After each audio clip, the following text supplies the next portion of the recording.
Hello, welcome to my experience presentation. My name is Logan Gaastra, and I'm going to be doing a presentation on data catalog extension integration. We're going to start off by going over some of the differences between catalog data and extension PGC. We're going to clarify some terms. We'll go over some stuff you probably already know if you picked this session. But then after that, we're going to go over some of the strengths of catalog data, some tips and tricks, some neat things that we've been working on as Configura, and also some PGC integration strategies that you can use for your data-powered extension. So for an introduction, again, my name is Logan Gaastra. I'm a senior developer at Configura, and I've been with Configura for 5 years in product, formerly customer success, formerly customer delivery, not product, just customer success, I believe. Yeah. I started out working with Kimball International for a couple of years. I moved over to Interface and the flooring project for a little bit, and now I'm on JSI as their lead developer.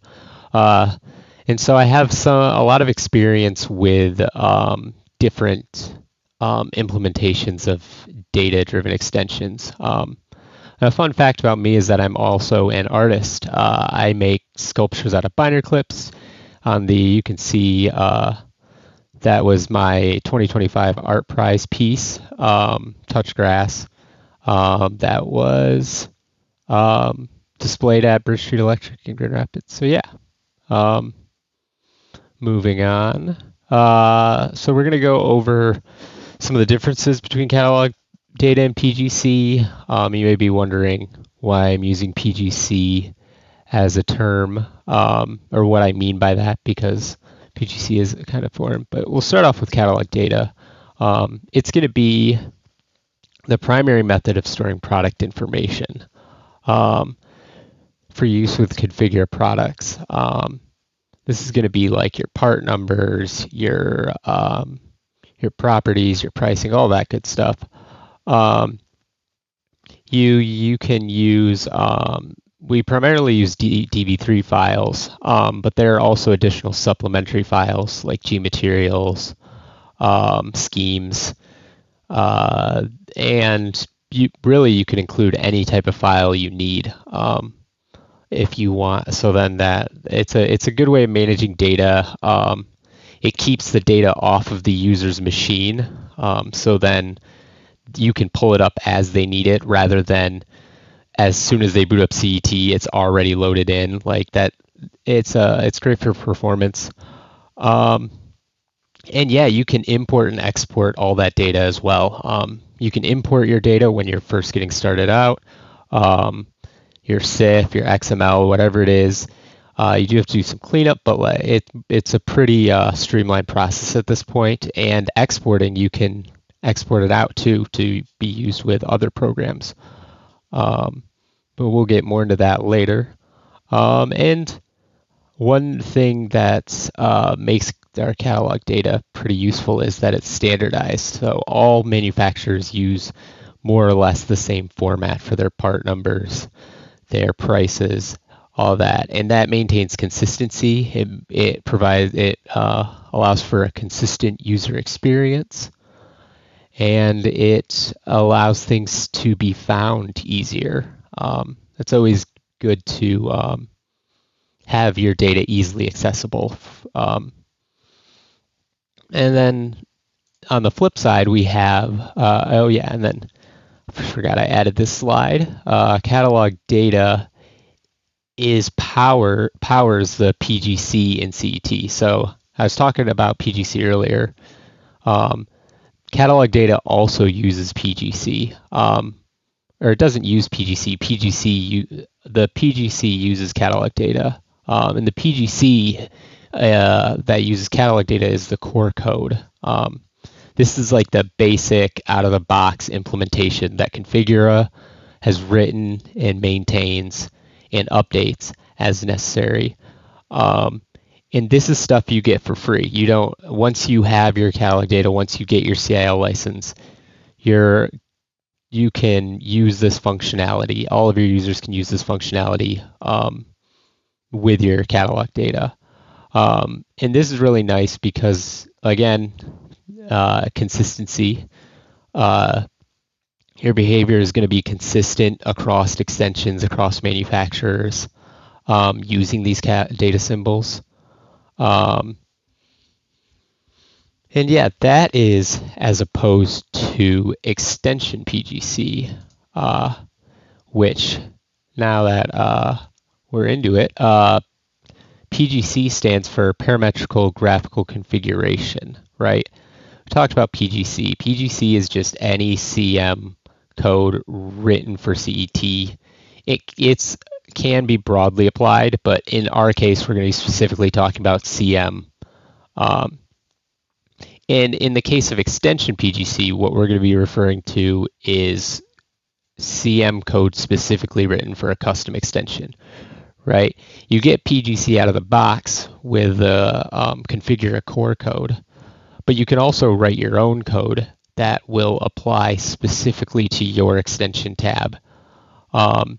And this can, the nice thing is you can leverage that core code in certain ways. Obviously, it's not an open box, an open book, but you can use that core you can build on top of that core functionality to build your own custom extension. And then, of course, I want to clarify that PGC can be referring to anything.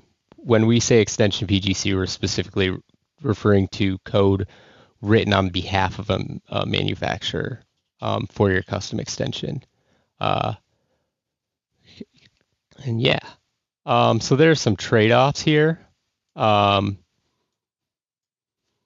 between catalog data and PGC that are really important to understand.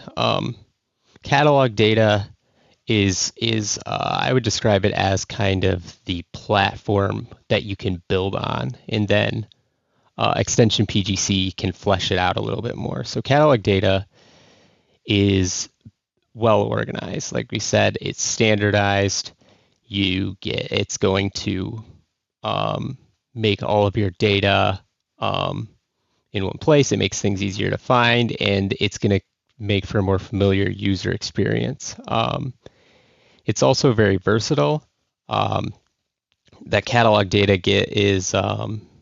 is used with other Configura products, such as Stage, Spec, CIL. We'll go over Spec a little bit later, but it really it allows your data to be ported over in ways that extension PGC only applies to CET, whereas catalog data can be used in CET and all these other scenarios. And it's much quicker to implement. You just have to focus on making sure your data is correct, right? You don't have to worry about whether using G2 is on, like all sorts of snapper specific stuff. Catalog data is it's a lot easier to train on. It's a lot easier to train a catalog dev than it is to train a CM dev. But with extension PGC, you do get a lot more flexibility. You can implement features beyond just that core code. You aren't limited to just what can be done using catalog data. And you can also set yourself apart from your competitors. That's a big thing for JSI. JSI is always looking for the next way to say, how can we differentiate ourselves from the other offerings in the marketplace? And so extension PGC is a great way to do that. And it also allows you to get into more complex subjects. Like let's say you're an engineer, right? You want a program that can do specific calculations on your panel line or something like that. That's where you're going to want extension PGC to create custom tools. And you can create those custom tools specifically for your products. that really helps with the user experience. Um, and so yeah, you want to keep those in mind when you're considering how you want to implement your features, whether you're going to use catalog data exclusively, catalog data plus some extension PGC, and what parts of it should be using each of them. And so next we're going to get into some of catalog data strengths, right? What is catalog data really good for? And like I said earlier, it's a great platform, right? Um, it's great for storing that base level of information that you're going to need in every product you have. And that starts with the product information, the SKU number. That's going to be things like just description, all that basic part information. You're also going to get pricing here. We have a great way of setting up pricing so you can switch out the pricing as it changes. As you know, things are always getting more expensive, and you don't ever want to you always want to be raising that price up. So it also is great for holding your 3D models and 2D models. It's much more efficient than storing them on the user's machine. That's a big thing. Is the catalog data allows you to keep all that stuff up in the cloud, wherever. It's not really in the cloud, but it's ready for the user's computer to download as they need it, rather than just giving it all to them right when they open up CET. Properties are another huge thing. You can do most of your properties can be done through data properties. There are all types of property specific things you can do, like SKU select, where you're switching out the part number based on a property. There's optional select, where where the property is optional, and sub features. There's all types of ways you can set up your data properties to for whatever use case you're using. And you also get some basic connecting and stretching. This is there's a way to define connectors in stretch connectors through catalogs. You're limited with that to whatever the functionality is implemented. So that would be an example of PGC, where the PGC takes the information in the data about these connectors and then uses that to make this connector, right? Well, that's limited to what data you could put in, right? So if it's outside of this use case with this, let's say you have like a more complex stretching thing, maybe you have super stretch. Super stretch, you'd probably need to do some extension PGC. Super stretch being where you stretch it, and as you stretch it even further, it'll create more and more of that snapper. Rather than just making the snapper bigger, it'll make more of the snappers. That would be an extension PGC scenario. And of course, I mentioned this earlier, data can be used outside of CET. This is really huge, because there are a lot of different ways that users want to interact with Configura at this time, like stage, spec. You want to keep the options open for your users to use it as they see fit. You know, that's yeah. And one highlight I'm going to go through today is constraints.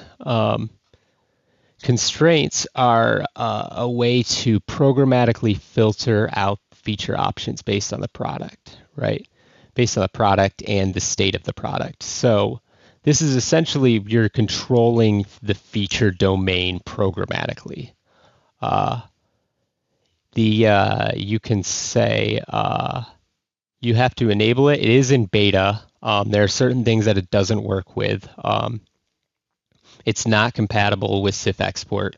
CIF export will just export the entire product domain. But it is compatible with Stage. So Stage will update the feature domains to match whatever your constraints say, right? All right, so here is an example. This is an example I pulled from the Configura Help Center constraints workflow. You can look that up.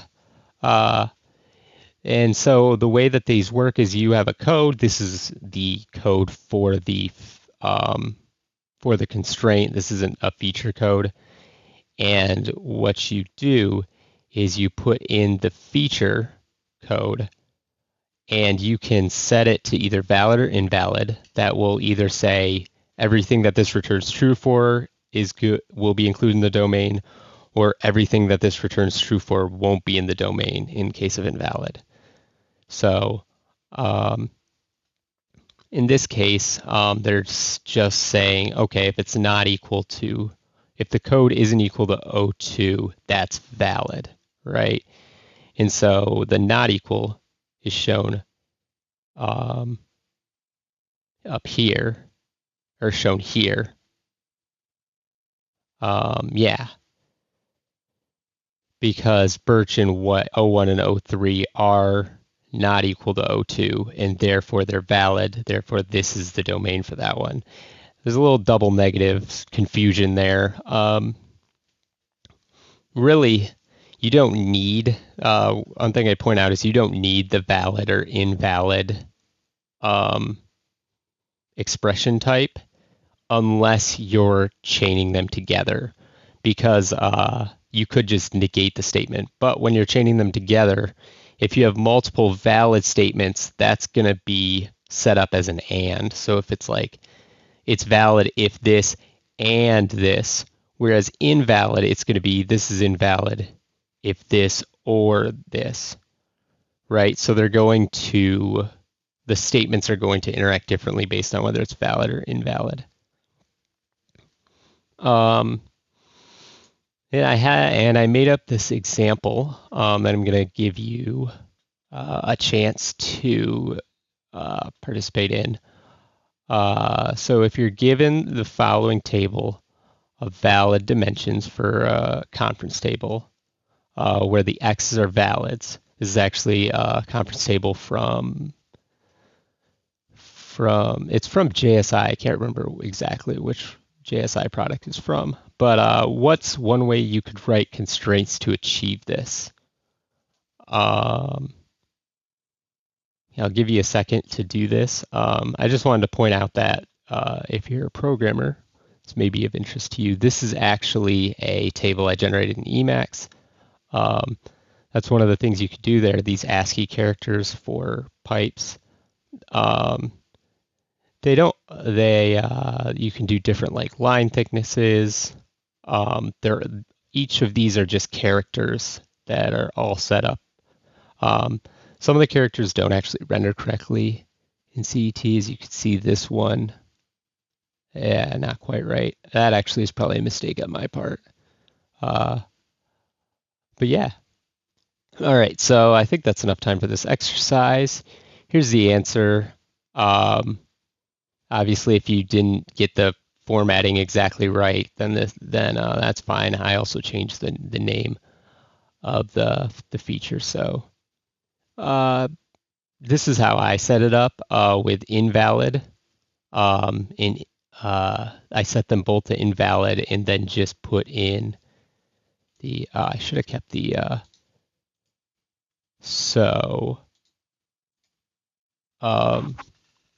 this was the chart. This is the answer. If you did it differently, there are many ways to do it, right? You can chain the expressions together. You could probably write it all in one expression, which would be impressive and probably very difficult to read. But I did it in two expressions because I wasn't sure what the operator precedence was for the ands and the ors. So I just decided to play it safe and not make any conflict. So yeah. Oh, and then the side note, the constraint validation. That's it's not shown here, but here. What's this? Yeah, here we go. Okay, so I'm going to show off one of the features for constraints, like you're saying, probably saying, wow, these constraints seem really complicated. How can I be sure that the constraints, the statements that I'm writing are even legitimate, like how do I compile it? All that stuff. So there's actually built-in validation for constraints. So it will check your constraints. So to set it up, you just need a code and a name. And then you can start using constraints.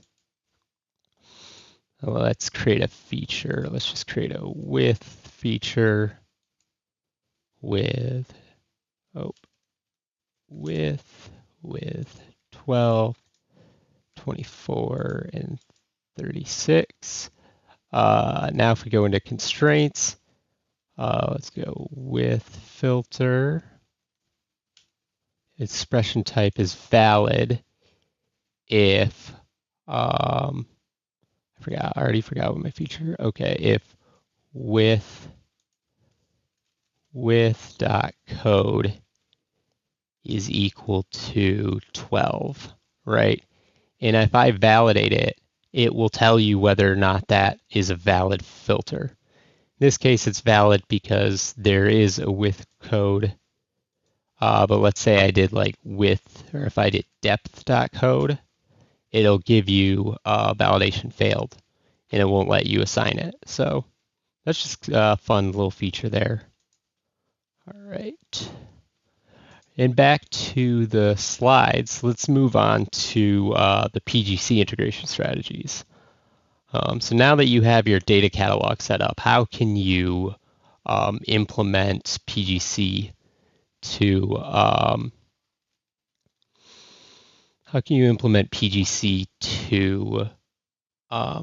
to leverage that data and create the features that you want to create? All right. So the first step you're going to want to do is create a DSP data proxy. This is super, super helpful, in part because it's the only thing that's going to carry over across all of your data, right? So what this is, it's a proxy. If you know what that means, it's a little instance that gets added to every DSP data from your extension. It's registered with your company. You register it with a company. And so then every data with that company is going to get this DSP data proxy. And what the data is going to do is if it has a DSP data proxy, it's going to ask that proxy what it should do in certain scenarios. For instance, in part generation goes through DSP data proxy before it goes through DSP data. So that gives you an opportunity to insert some code to do whatever you want to do with that. It's among other things, it also is, you can also override tooltips for data symbols, order export, and it's data migration and load code. JSI uses that extensively for migrating catalogs after catalog changes. And yeah, this is going to show up everywhere. So it's going to be in your extension snappers. It's going to be in data symbols inserted from catalog browser. It's going to affect your pick lists. It's really useful. It's not going to go outside of CM. Obviously, that's only your data catalog stuff is going to go beyond CET. But yeah, the one highlight from this is the order export customization, right? This is the DSP data proxy allows you to customize, to have complete control over when the customer exports a configure CIF. And you can change the name, you could change everything about it. All of it goes through the DSP data proxy. And this is The main example of how you do this is you go through calculation view, calculation file, order export, and you get this menu. And exporting this, it's going to call this function generate CIF rows. And generate CIF rows will first check with the data proxy, and it'll call this function generate configure CIF rows. This is specific to configure CIF. And as you can see, all of these add CIF row,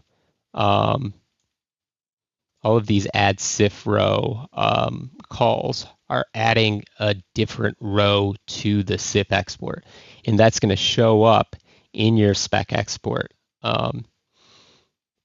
Everything has to be put in. You can remove any of these. You could change them if you think maybe, okay, list price, maybe I want that in a different place. Maybe I want to switch. Maybe I want to add a different column. You can add more columns for specific things. Yeah. This is great for specials. That's the main way that I've interacted with this is exporting specials. We had to add extra rows for the special comments for our special options in JSI. And to do that, we had to add CIF rows. Yeah, there's also similar functions for OFDA XML export and custom CIF. I haven't done this personally, but I'm sure you could add your own export if you have another file format that you'd want to use. These are just the main ones that people are using to export to spec in 2020. And yeah, that's a pretty useful skill, pretty useful thing. All right, and moving on. Another thing that extension PGC, like one of the first things you're going to do when you're implementing your PGC extension is creating a data snapper, right? To leverage your catalog data. These are going to be the way that most people do it is they extend model snapper. It used to be model 3D snapper, but now I think it's supposed to be model snapper. And you use the data to populate all the information for your snapper. So you'll pull in the models and use those from the data. You'll pull in the part number, the tooltips, all that stuff.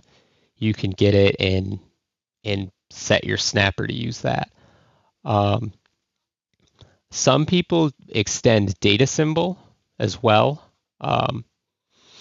That's one way to do it, but that's not recommended because there's certain parts of data symbol that weren't written with the expectation that they were going to be extended, right? So you may run into some difficulties that way where you may be locked out of certain functions and the core team may not be interested in fixing it because it wasn't intended to be used in this case, right? So creating your own data snapper avoids all those messes. It's also a lot easier to create custom graphics with your own data snapper, just because you're able to make your own models that way. There are ways around that when you're using a data symbol, like making vessels. Vessels are a great way to make graphics on something when the graphics are being cached as data as a CM Sims models. And yeah, these data snappers can be substituted for the data symbols when you're building your library. I would recommend using Catalog TOC Limb Builder because that will just go through your product catalogs and create a button for each product, right? and then it will by default make it a data symbol, but you can replace that with a data snapper of your own. The only trouble is that if you have a user using Catalog Browser, Catalog Browser isn't going to pull up your data snappers. It's going to use a basic data symbol. And so any functionality you add to a data snapper is not going to show up there.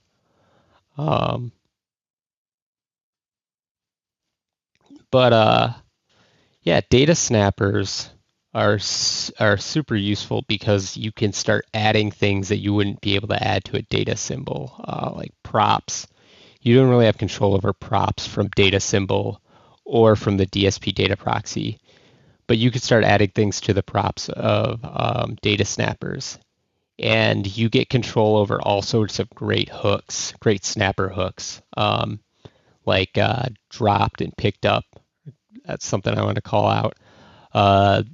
Dropped, so picked up is called whenever your snapper is in an animation. So when an animation starts, it picks that snapper up. It's no longer where it was in space. You get a picked up call. And then when you place it, like let's say you're dragging, right? You pick it up or you start the drag animation, picked up gets called. You move it around, you drop it in CT. That's going to call dropped.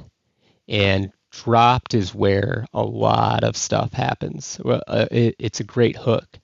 Connected and disconnected, as always, top tier hooks for snappers. But yeah, one thing I wanted to highlight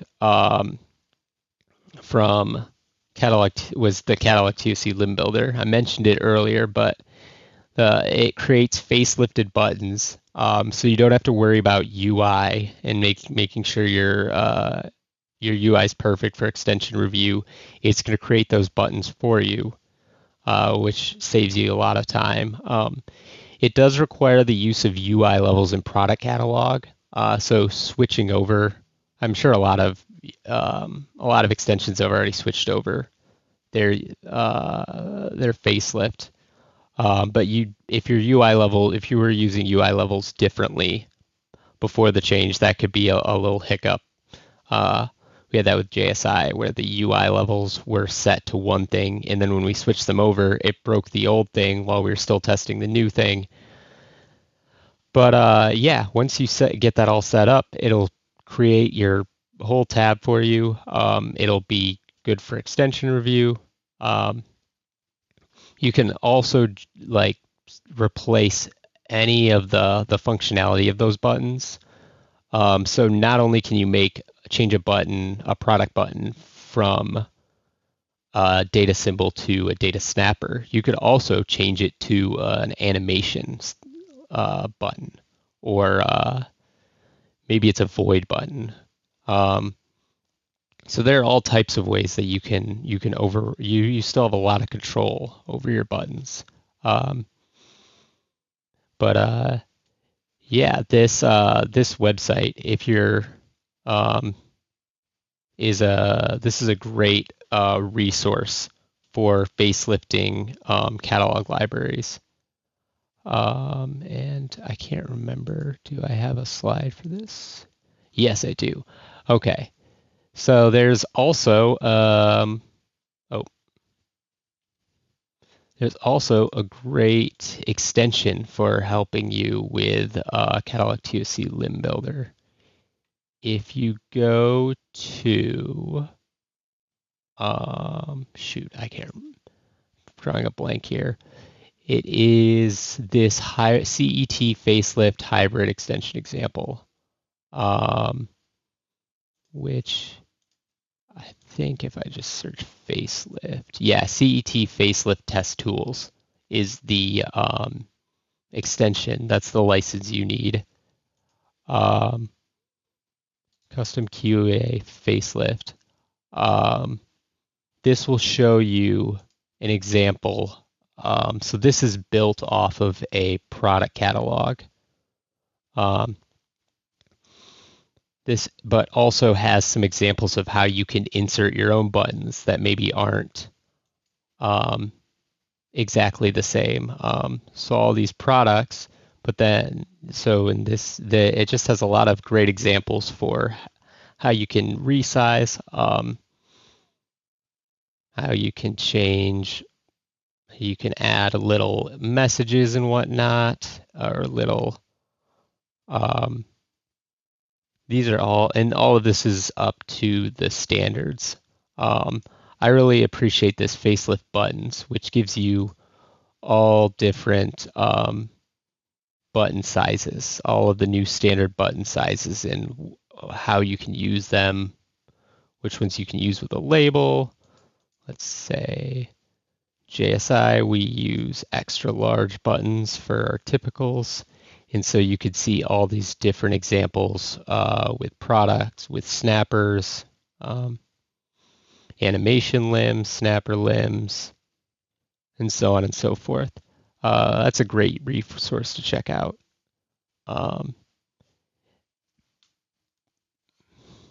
Yeah, CET facelift test tools. All right, we're starting to wind down.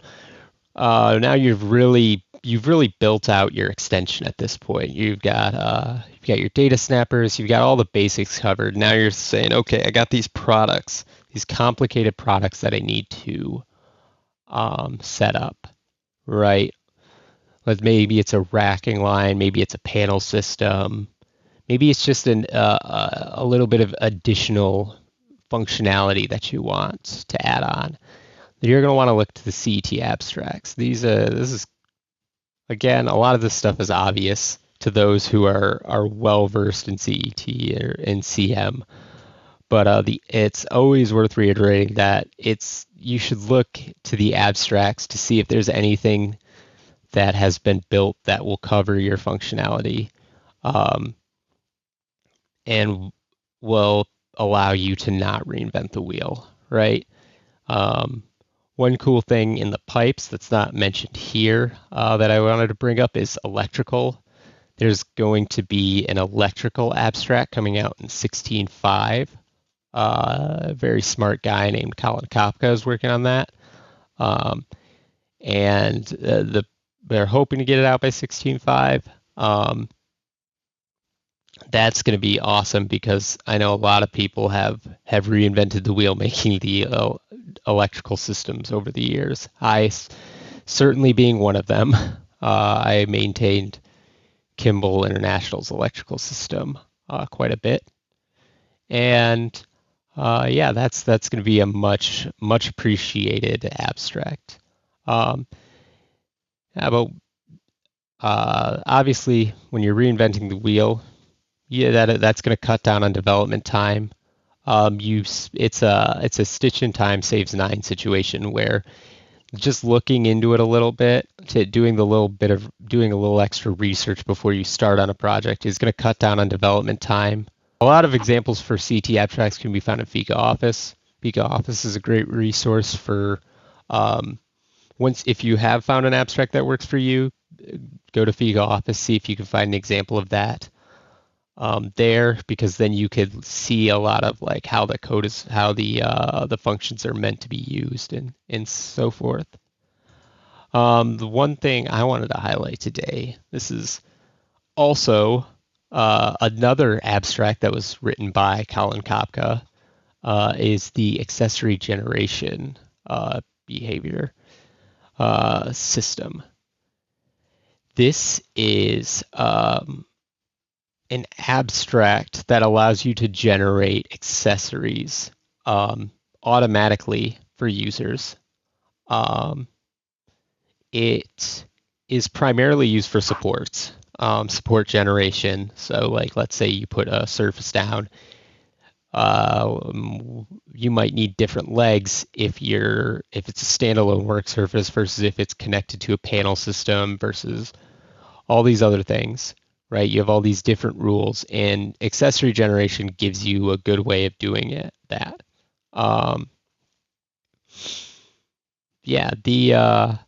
I've used the accessory generation multiple times in Kimball International to rewrite to write the footprint accessory generation. I've also used it in JSI. I'm going to show you that in a second. But if you've been following along this whole time, you might recognize some of these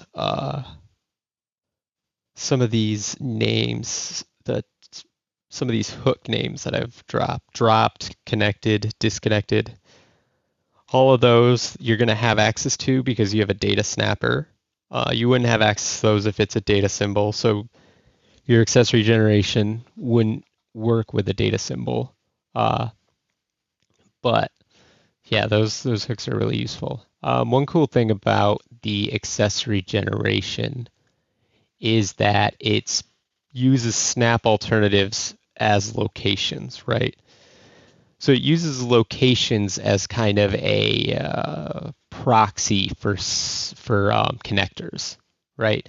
So it'll these locations extend snap alternative, which means you can pass them in to a snap function, and it will snap to that location.